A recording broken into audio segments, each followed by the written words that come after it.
ay rated SPG. Striktong patnubay at gabay ng magulang ang kailangan. Maaaring may masiselang tema, lengguwahe, karahasan, sexual, horror o droga na hindi angkop sa mga bata.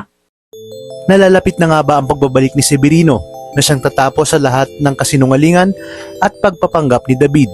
Yan ang ating aalamin sa dulo ng video na ito. Habang mag-isa si Rigor sa kanyang kwarto, ay nag-text ito kay Lena at tinanong kung nasaan ito.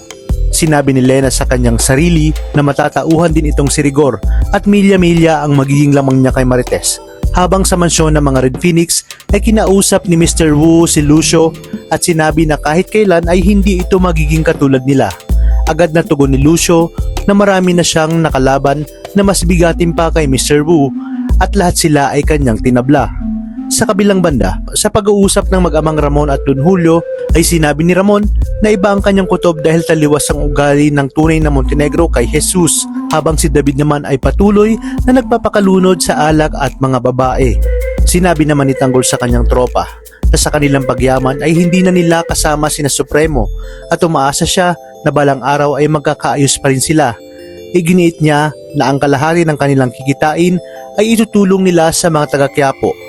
Kaya bukas na bukas ay babalik sila ng Quiapo upang magbigay ng mga ayuda at bisitahin ang kani-kanilang mga kapamilya. Hindi man nakalabit ni Santino ang gatilya ay sinabi nito sa kanyang sarili na kina Edwin niya naramdaman na pamilya ang turing sa kanya. Kaya patutunayan niya umano na karapat dapat siyang mapabilang sa grupo ni Lucio.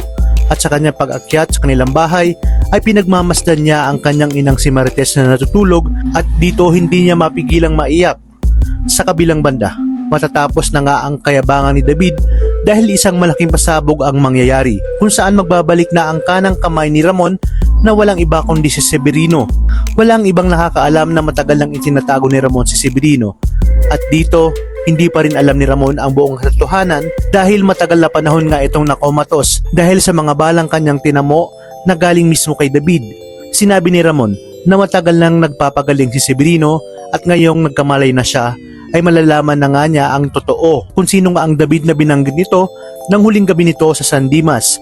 Dito walang pakundangang inamin ni Severino na huwad ang kinikilala nitong anak dahil ang tunay na Tanggol ay nakakulong sa mga panahong yon at marahil ngayon ay nakalaya na.